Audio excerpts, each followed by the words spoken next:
국민의힘 얘기를 좀 많이 해봤는데요. 이어서 민주당 이슈도 좀 짚어보도록 하겠습니다. 문재인 정부 총리 출신인 김부겸, 정세균 전 총리가 연휴인 어제 만난 것으로 전해지고 있습니다. 김부겸 전 총리가 지난 20일에는 이재명 대표도 만난 것으로 알려져 있죠. 먼저 준비된 영상 먼저 보고 이야기 나눠보겠습니다.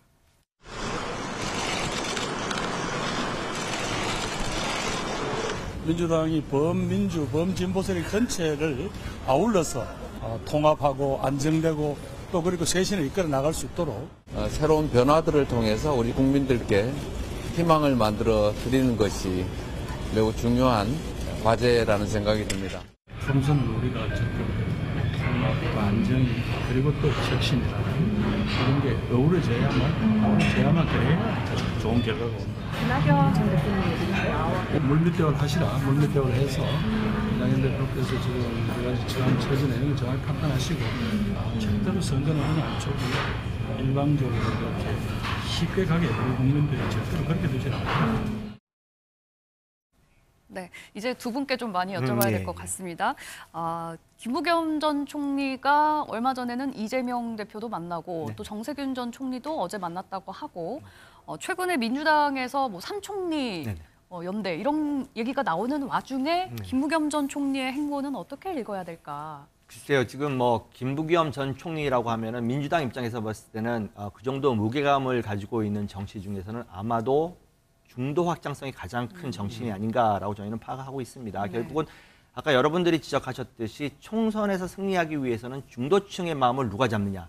이 부분이 핵심이고 키워드입니다. 결국은 민주당 역시 이 중도층의 마음을 끌어안기 위해서 어떤 얼굴 내지는 이제 대표적인 어떤 정치인으로 내세울 수 있는 가장 좋은 카드가 김부겸 전 총리라고 저는 보고 있고요. 또 지금 또 사실은 부끄럽기도 합니다만 민주당 역시 내홍을 겪고 있는 게 사실입니다. 지금 여러 상황들 때문에. 그랬었을 때 지금 전 총리 세 분들과 만나거나 이렇게 함으로써 어떤 지금 통합이라고 하는 이제 이런 모습들도 좀 보여줘야 할 타이밍이 왔기 때문에 이 부분은 저는 좋게 보고 있고 김부겸 전 총리께서는 이제 때가 되면 분명히 중요한 역할을 하실 거다라고 저는 기대하고 있습니다. 네, 뭐 일각에서는 삼총리 연대설 그러니까 이낙연 전 총리까지 세 사람이 만날 거다라는 얘기도 있고 또 한편으로는 정세균 전 총리도 조만간 이재명 대표를 만날 거다라는 얘기도 들리고 있거든요. 이거는 이낙연 전 대표의 고립작전으로 간다고 봐야 되나요? 아니면 그렇게 분석하신 분들이 그 총리 연대설이 더 무게가 있다고 봐야 되나요? 그러니까 이게 고립작전이다. 그게 되게 일차원적 분석이거든요. 그러니까 김부겸, 정세균 전 총리 같은 경우는 당의 아주 큰 상임 고문입니다. 그리고 지난 정부에서 총리를 하셨는데 삼총리 회동이 먼저 있었죠. 이낙연 전 대표 전에 세 분이 만나서 당에 대한 나가야 될 부분에 대해서 얘기를 있었어요. 첫 번째 일성이 같이 했던 거는 당이 통합해야 된다. 이유는 뭐냐면 민주당이 내년 총선에 승리해야만 지금 현재 윤석열 정부의 이런 국정운영 방식을 막을 수 있다라는 거에 괴를 같이 했던 거예요. 그리고 나서 이낙연 전 대표가 신당 창당의 어떤 그런 오해될 만한 발언들을 수위를 높여갔죠. 그리고 나서 이낙연 전 대표에게 이재명 대표가 어느 정도 만나자는 메시지를 던졌고 이낙연 전 대표가 살짝 거부를 했습니다. 그 상태에서 김부겸 총리를 만나고 하니 이게 고립작전 아니야라고 하는데 그거 아니에요. 예를 들면 지금 김부겸 총리나 정세균 총리가 무슨 얘기를 합니까? 통합, 안정, 쇄신, 그리고 물밑작업 만나라 하잖아요. 이건 뭐냐면 이재명 대표와 이낙연 전 대표 사이에 있는 이 갈등의 골을 붙이려고 하는 접점 역할을 하는 그럼 것입니다. 이분들이 따로 나가가지고 이낙연 전 대표의 신당 창당에 합류할 가능성은 그렇게 할 수가 없죠. 그렇게 할 것 같았으면 지금 통합을 얘기하고 안정을 얘기하고 혁신을 얘기합니까? 결국에는 당의 분열을 막자라는 게 정세균, 김부겸 전 총리의 지금 행보 아닙니까? 그런데 이게 어떻게 이재명 대표가 아무리 어떤 얘기를 한다고 해서 이게 이낙연 전 대표를 고립하려고 하겠어요? 알겠습니다. 그 정도 수준은 아니다. 저는 그걸 말씀드리고 싶습니다. 우리 서영주 상근 부대변인이시니까 저희가 친명계라고 봐도 돼요? 친명계 아닌 분이 상근 부대변인하기는 어렵잖아요. 뭐 이제 그렇게 보셔도 되고요. 그러면 김민석 의원의 이른바 사꾸라 표현에 동의하세요? 그거는 이제 친명이다 비명이다가 아니에요. 그리고 저는 기본적으로 이재명 대표께서 늘 얘기합니다. 친명 비명 없다. 그냥 현 지도부에 대해서 당이 안정화되면 되는 것이라고 얘기를 하거든요. 그건 언론에서 친명 비명을 나누는 것이에요. 그리고 사쿠라 발언이라든지 윤석열 정부의 앞잡이라는 발언들은 잘못된 것이죠. 그건 이제 동의하지 않습니다. 왜냐하면 그건 여야를 막론하고 선배 정치인들 그리고 본인들보다 오래 정치를 당해서 있고 예. 당연신했던 분들에게 설사 본인의 반대 입장에 있고 본인의 눈에 차지 않는다고 해서 예. 사쿠라 발언을 하거나 예. 그다음에 어떤 현 정부의 앞잡이 그런 발언들로 규정한다는 것은 그거는 좀 예의에 어긋났다. 라는 알겠습니다. 차원에서는 저는 동의하지 않습니다. 그러면 지금 정세균, 김부겸 두 총리도 그런 얘기를 하셨고 당의 당 안팎에서 이런 얘기가 나오는데 이른바 그게 원칙과 상식 그분들이나 이낙연 전 대표만의 얘기가 아니라 공천을 앞두고 내년 총선 승리를 위해서 이재명 대표가 억울한 면이 다소 있더라도 대표직에서 물러나서 통합 비대위로 한번 총선을 치르는 게 어떨까? 뭐 굳이 DJ의 길 얘기까지 다시 언급할 필요는 없겠습니다만은 아닙니다. 뭐. 그런 대승적 차원에서 이재명 대표가 당대표직에서 물러나는 거는 전혀 고려 사항이 아니에요? 아니 그런 얘기가 있을 수 있어요. 예. 그리고 참 친절하게 DJ 그러니까 김대중 전 대통령이 예를 들어서 설명을 했잖아요. 그래서 그런 부분들이 당내에 던졌을 때 그런 부분들이 당 전체 167명의 의원들 중에 다수가 원한다면 그렇게 가야 되는 거겠죠. 다수가 원하면 그런 거 조건이 아니에요. 원래 붙는군요. 정당 정치가 예. 그런 겁니다. 근데 예. 지금 원칙과 상식 네 분이 얘기하고 이낙연 전 대표 얘기를 끊임없이 하는데 네. 167명의 의원들 중에 몇 명이 동조를 하고 있죠? 그렇지 않잖아요. 다수가 원하지 결국에 않는다. 정치는 명분입니다. 네. 여야랑 막론하고 명분이 쌓이지 않으면 그게 실행이 불가능한 거예요. 예. 다만 그 얘기에 대해서 주장을 막는 것은 민주적인 절차가 아니기 때문에 알겠습니다. 그 얘기는 받는다는 것이고 이 화두를 던져서 당내에서 절반 이상이 이게 꼭 필요하다. 이재명 대표 체제로 가는 데 있어서 이거 내년 총선에 큰일 나겠는데? 라고 하면은 그래 가겠지만 지금 명분이 하나도 없다. 알겠습니다. 라는 차원에서 그거는 조금 먹히지 않는 이야기다. 그렇게 판단하시면 될 것 같습니다. 이재명 대표가 이선으로 후퇴하고 통합 비대위로 총선을 치르라는 거는 다수의 의견이 아니다 당내. 아니 그 현상이 예, 그렇지 알겠습니다. 않습니까? 근데 이지수 우리 비서관님은 이제 문재인 정부에서 비서관 하셨고 문재인 대통령의 정치적 행보에 대해서 누구보다 잘 알고 있는. 과거에 문재인 대통령이 야당 후보 대표이던 시절에 본인이 스스로 내려놓고 물러간 적이 있죠. 네, 뭐 비대위한테 넘기고. 그렇습니다. 그 당시에 이제 그때는 오셨던 그러면 게- 다수가 원해서 물러간 거예요? 그러니까 그 당시에 정치라고 하는 게 놓여 있는 상황과 이런 것이 그때마다 다르기 때문에 조금의 예. 차이가 있습니다. 그때 등장하신 분이 이제 김종인 비대위원장이었고 그러니까요. 그걸 통해 가지고 이제 총선에서 우리가 승리할 수 있었던 왜 그렇게 안 되느냐는 거예요. 글쎄요. 다수가 그때 원했냐는 근데 거예요. 지금 당내의 분위기는 제가 적어도 파악하기에는 이재명 대표만 가지고는 승리할 수 없지만 이재명 대표가 없이도 승리할 수 없다라는 분위기입니다. 결국은 이재명 대표 없이도 승리가 승리할 어렵다. 수 어렵다라는 분위기가 있기 때문에 그 당시와 지금을 고지고대 똑같이 비교를 하는 거는 조금 저는 좀 어려움이 있다라고 생각을 예. 하고요.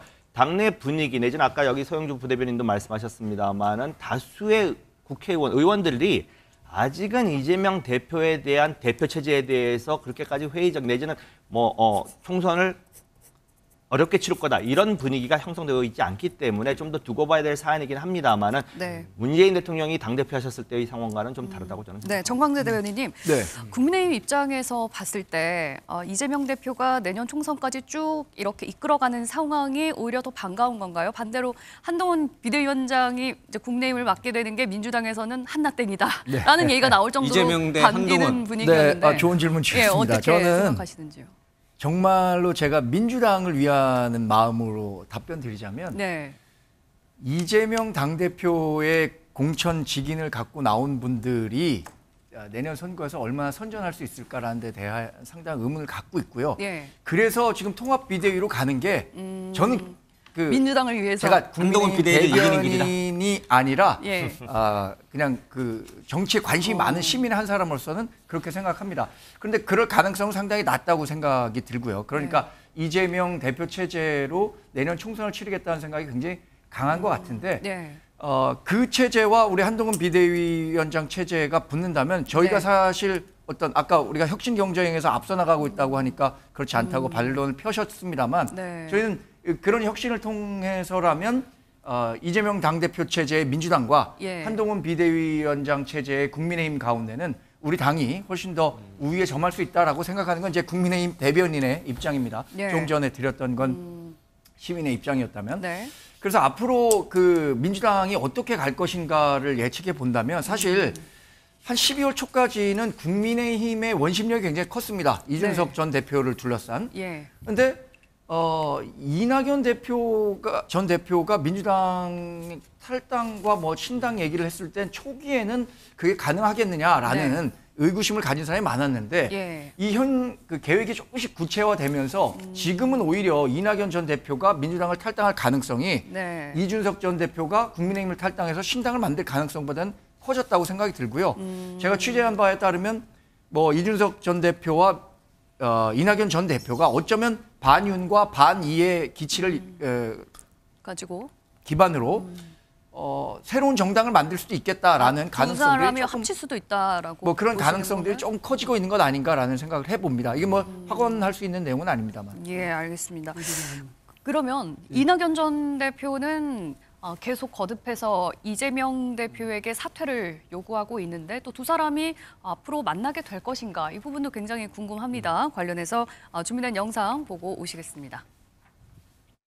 통합비대위 아이디어의 충정에 공감한다라는 말씀을 드린 적이 있는데 비대위라는 것은 네. 대표직 사퇴를 사퇴 전제로 지도부를 바꾸는 거니까요. 아예 바꾸는 걸로 네. 그게 연말까지 된다면 이 탈당이나 신당을 좀 더 고려해 볼 수 있다. 대화할 용의가 있습니다. 김대중 대통령도 이선 후퇴 여러 번 했습니다. 지금처럼 사법 문제가 없어도 그랬어요. 선거를 잘 치르기 위해서라도 조금 그런 양보가 있었으면. 뭐 민주정당에서 정당 구성원들이 자기 의견을 내는 거야 매우 자연스러운 일이고 또 생각은 다양한 것이 정당의 본질입니다. 의견이야 얼마든지 말씀하실 수 있는 거죠. 준비하시면 이재명 대표님 만나실 계획 있으신가요? 그런 얘기가 없었습니다. 통합비대위 관련해서는 그럼 정 전 총리님한테 말씀하셨을까요? 아니요. 그런 얘기할 겨를이 없어. 기자들이 그 자리에 계셨는데. 이재명 대표 측에서는 혹시 만나자는 어떤 접촉이 시도가 있었을까요? 네, 앞서 정광재 대변인의 말로는 이낙연 전 대표의 신당 창당은 이제 거스를 수 없는 강이 돼버렸다라는 건데 당내에서도 반발이 크고 또 친낙계로 분류되는 의원들마저도 반대가 좀 심하지 않겠습니까? 이낙연 전 대표가 계획대로 차질 없이 이렇게 신당을 창당할 수 있을 거라고 보세요? 생각은 무르익으신 것 같아요.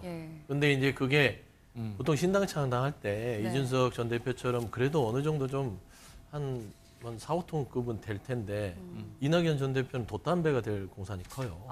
그러니까 이제 그렇게 떠나실 것 같으면은 굳이 당의 분열의 어떤 부담을 본인이 안고 떠나야 되냐라는 측면들은 그래서 NI계 의원들께서 그런 얘기를 하는 겁니다. 굳이 지금 당의 명분이 안 쌓였는데 혼자 그러고 고집 피우시면서 떠나려고 하느냐. 그러니까 안 따라가는 거예요.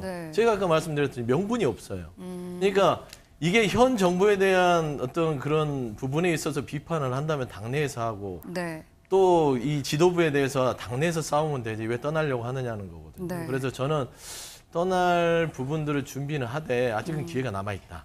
왜냐하면 정세균, 김부겸 전 총리가 지금 그런 역할을 하고 있어요. 그래서 이재명 대표는 그런 이제 김부겸, 정세균 총리를 통해서 만남을 이루어져서 아마 그걸 붙잡을 것 같고요. 저는 아까 이제 정광재 대변인께서 저희 당을 걱정하면서 뭐 말하자면 통합비대로 가야 승리한다. 그럼 분열하라는 소리예요. 그러니까 지금 현재 110일 남았는데 야당 대표 강서구 선거 대승을 이뤘습니다. 국민의힘은 달라요. 강서구 선거 참패했습니다. 그래서 지금 비상 상황까지 온 거지. 지금 왜 이재명 대표 체제를 흔들죠? 이유가 없잖아요. 체포영장 기각됐잖아요. 뭐가 있어요? 근데 자꾸 국민의 위기를 우리하고 동치하는데 그건 아닌 것 같고요. 일단은 이낙연 전 대표께서 지금 생각하고 당의 충정을 위해서 여러 가지 얘기하는 건 좋으나 본인이 떠날 때는 돛 하나 올리는 돛담배가 될 공산이 크다. 그런데 결단의 시간이라고 한 게 연말인데 지금 시간이 얼마 안 남았어요. 이재명 대표랑 이낙연 전 대표가 만날 수 있을까요? 이게 오늘 26일이면 한 5, 6일 남았잖아요. 이 5, 6일이요. 5, 6개월하고 똑같은 겁니다. 길다. 아직 시간 많이 정치라는 남아있다. 건 하루가 1개월 같은 거라서요. 결단을 하면 그 순간에 바뀌는 겁니다. 지금 민주당의 내용과 관련돼 갖고 본질적으로는 그렇습니다. 그러니까 수권 정당으로서 민주당으로 가는 길 그리고 이재명의 민주당으로 가는 길에 대해서 서로가 입장 차이가 있고 서로가 위치 차이가 있기 때문에 갈등이 생기는 거라 생각이 됩니다. 지금 그러잖아도 지금 그 민주당이 이재명 대표의 사당화가 됐다는 평가를 갖고 있는데 지금 지난번에 당원 당규를 또 바꿔가지고 더 장악력을 더 키웠고 또 이번에 공천 과정을 통해서 온전히 순혈주의로 친명 위주의 어떤 정당을 만들어서 완벽한 이재명 정당을 만들 것이라는 그런 의심을 하고 있는 거 아닙니까? 그렇기 때문에 이낙연 전 대표 입장에서는 공생할 수 있는 공간을 확인해달라는 거 아닙니까? 그러면 공천권을 뭔가 공유를 하든지 예. 의사결정을 공유하든지 해서 뭔가 구체적인 제안을 하지 않느냐 하는 것입니다. 이 부분에 대해서 답을 달라는 것입니다. 네. 그리고 3명의 총리 관련된 부분은 입장이 다 차이가 있습니다. 사실은 김부겸 전 총리나 또 정세균 전 총리 같은 경우는 사실 당을 만들 입장은 못 됩니다. 예. 유일하게 호남을 기반으로 해서 당을 만들 수 있는 정도가 되는 분이 이낙연 총리라고 저는 생각합니다. 그렇기 때문에 네. 이제 이게 2월달 되면 공천 심사를 통해서 상당 부분 40% 정도까지 물갈이가 될 가능성이 있습니다. 그때서부터 현역이 움직이는 거지 지금은 움직이지 않습니다. 왜냐하면 네. 공천 가능성이 있다고 생각하기 때문에 그런 것인데 2월달 돼갖고 현실화되면 네. 그 인원을 가지고 충분히 몇 개 교섭단체가 가능한 인원이 되기 때문에 지금 너무 민주당이 크기 때문에 얼마든지 가능하다 이렇게 네, 봅니다. 어떤 사람들이 따라올지는 이제 공천 결과를 좀 기다려봐야겠다라는 말씀이시죠. 시기의 문제입니다. 네. 서로 상대방 당 논평하실 때는 굉장히 보편적인 일반 국민의 시선에서 논평을 잘 하시는데 자당 이 평가 내릴 때는 굉장히 편협한 시각으로 편협해야 되죠. 각자 자기 통합 비대위로 가는 게 민주당에 유리하다고 그렇죠. 제가 말씀드린 건 이런 예. 겁니다. 최근에 예. 정치 지도자, 차기 지도자 여론조사 한번 보셨을 겁니다. 제가 수치로 이게 준비됐을지는 모르겠습니다만 네. 우리 정부가 지금 잘 못한다고 해서 윤석열 대통령 지지도가 국정 지지도가 30%대 초반입니다. 부정평가가 60% 왔다 갔다 하고요. 그럼에도 불구하고 지금 혜성처럼 등장한 한동훈 비대위원장에 대한 기대감이 지금 이재명 민주당 대표보다 높게 형성된다는 것. 그것은 뭐냐? 이재명 당대표의 확장성에 관한 문제를 네. 여전히 민주당이 인지하고 있다는 알겠습니다. 그 점을 이재명 지적하고 대표 얘기했으니까 저도 얘기를 해야 될 것 같아요. 짧게 아까 송 부탁드려요. 본장님도 얘기하셨는데 사당하는데 여야 막론하고 정치사에서는요 늘 대표가 사당한다고 했어요. 네. 문재인 전 대통령도 대표 시절엔 사당화 논란 때문에 그 난리가 난 겁니다. 네. 지금 사당화하면 국민의힘만 하겠습니까? 윤석열 대통령의 당이잖아요. 그게 가장 큰 사당화예요. 이재명 대표도 그런 고초를 겪고 있지만 그럼에도 불구하고 명분이 국민의힘 같지는 않다. 좀 그런 말씀 좀 드리고 일단 뭐 싶어요. 상대당을 위하는 알겠습니다. 마음이었다는 제가 것만은 저희가 이해를 하도록 사당에서 하겠습니다. 구체적으로 좀 얘기 좀 할까요? 아니요, 지금 시간이 많지 제가 않아서요. 말씀 좀 다음 이슈로 좀 설명해 넘어가 봐야 될 것 같아요. 예.